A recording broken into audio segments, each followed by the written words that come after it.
Assalamualaikum warahmatullahi wabarakatuh, dan salam sejahtera untuk kita semua. Selamat pagi, dan semoga kita selalu dalam keadaan sehat. Jumpa lagi dalam video pembelajaran materi IPS kelas 9. Di pertemuan kali ini, kita masih akan membahas bab ketiga, bagian E atau bagian terakhir tentang pasar bebas. Nah, sebelum kita mulai, silakan kalian persiapkan alat tulis kalian, dan jangan lupa untuk berdoa. Mari langsung saja kita bahas pertemuan kita hari ini. Tujuan pembelajaran kita pada hari ini adalah 1. Menjelaskan pengertian pasar bebas. 2. Memahami berbagai konsep pasar bebas, diantaranya Masyarakat Ekonomi Asia, AFTA, APEC, Uni Eropa, dan WTO. Yuk langsung saja kita bahas bagian pertama tentang pengertian pasar bebas.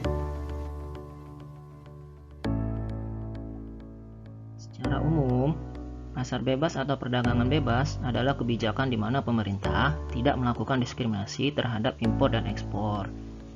Di dalam pasar bebas, peran pemerintah sangat minim, bahkan tidak ada sama sekali. Sementara, menurut David Ricardo, pasar bebas adalah suatu kegiatan perdagangan luar negeri yang melibatkan lebih dari dua negara yang masing-masing akan melakukan perdagangan tanpa ada masalah dari pihak pemerintah.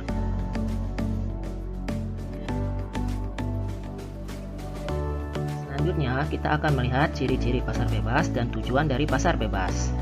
Ciri-ciri pasar bebas diantaranya 1. Sumber dan alat produksi bebas dimiliki dan diatur oleh semua pihak. 2. Adanya pembagian kelas dalam perekonomian, diantaranya ada kelas pemilik modal dan ada kelas pekerja. 3. Terdapat persaingan antar pemilik bisnis dalam mendapatkan keuntungan. 4. Terbatasnya campur tangan pemerintah. Sementara, tujuan dari pasar bebas diantaranya 1. Meningkatkan pendapatan negara. 2. Meningkatkan perekonomian negara. 3. Memperluas pasar.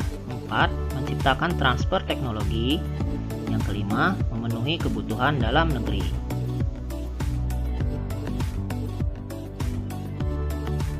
Nah, sekarang kita lihat beberapa contoh organisasi dalam rangka pasar bebas atau perdagangan bebas. Yang pertama, itu ada Masyarakat Ekonomi ASEAN atau MEA. Masyarakat Ekonomi ASEAN atau MEA itu diartikan sebagai bentuk integrasi atau gabungan ekonomi ASEAN, yang artinya semua negara ASEAN menerapkan sistem perdagangan bebas. MEA itu dibentuk pada awal tahun 2015. Apa tujuan dari dibentuknya MEA? Di antaranya 1. MEA akan dijadikan kawasan yang memiliki perkembangan ekonomi yang merata, dengan prioritasnya adalah usaha kecil dan menengah. 2. MEA dibentuk sebagai kawasan ekonomi dengan tingkat kompetisi yang tinggi. 3. MEA sebagai pasar tunggal dan basis produksi internasional. Dan yang terakhir, MEA akan diintegrasikan secara penuh terhadap perekonomian global.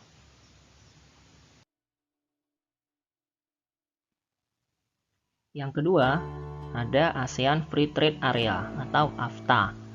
ASEAN Free Trade Area atau AFTA merupakan wujud kesepakatan negara-negara ASEAN untuk membentuk kawasan bebas perdagangan guna meningkatkan daya saing ekonomi regional ASEAN.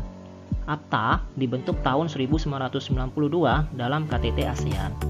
Tujuan pembentukan AFTA diantaranya 1. Menjadikan kawasan ASEAN sebagai tempat produksi yang kompetitif. 2. Menarik lebih banyak foreign direct investment atau investasi asing langsung. Yang ketiga, meningkatkan perdagangan antar negara anggota ASEAN.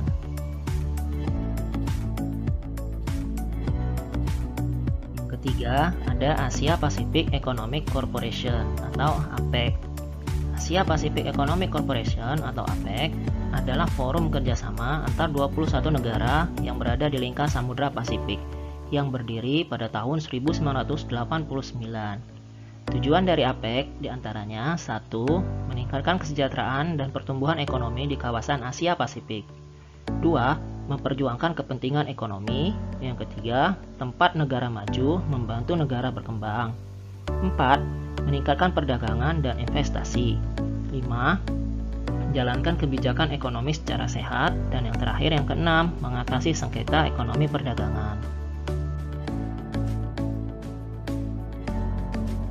4. Uni Eropa atau Masyarakat Ekonomi Eropa atau MEE. Uni Eropa atau Masyarakat Ekonomi Eropa dibentuk untuk menyusun politik perdagangan bersama dan mendirikan daerah perdagangan bebas antar negara Eropa. Cikal bakal terbentuknya Uni Eropa dimulai setelah Perang Dunia Kedua, tepatnya pada tahun 1950. Tujuan dibentuknya Uni Eropa diantaranya 1. Menyatukan Eropa dengan cara menjalin kerjasama ekonomi dan taraf hidup. 2. Memajukan perdagangan antar anggota negara-negara di Eropa. 3. Menghapuskan rintangan yang menghambat lajunya perdagangan internasional. Dan yang terakhir, yang keempat, meluaskan hubungan dengan negara-negara selain anggota Uni Eropa.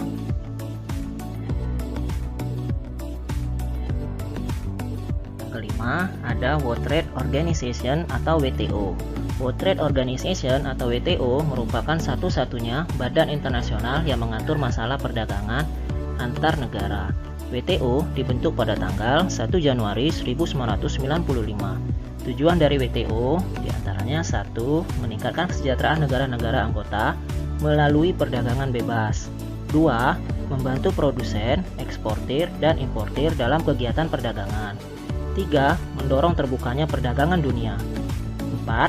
Menciptakan rangkaian aturan dan prinsip dalam perdagangan internasional. 5. Menyusun kewajiban anggota-anggotanya. 6. Menyediakan forum untuk membahas masalah perdagangan internasional. 7. Membuat mekanisme penyelesaian perdagangan internasional. Nah, demikianlah pembahasan materi kita pada video kali ini tentang pasar bebas, di mana tadi kita sudah membahas tentang pengertian, ciri, tujuan, serta beberapa organisasi dalam rangka pasar bebas atau perdagangan bebas. Nah, sebelum saya akhiri, akan ada tugas untuk menambah pengetahuan kalian.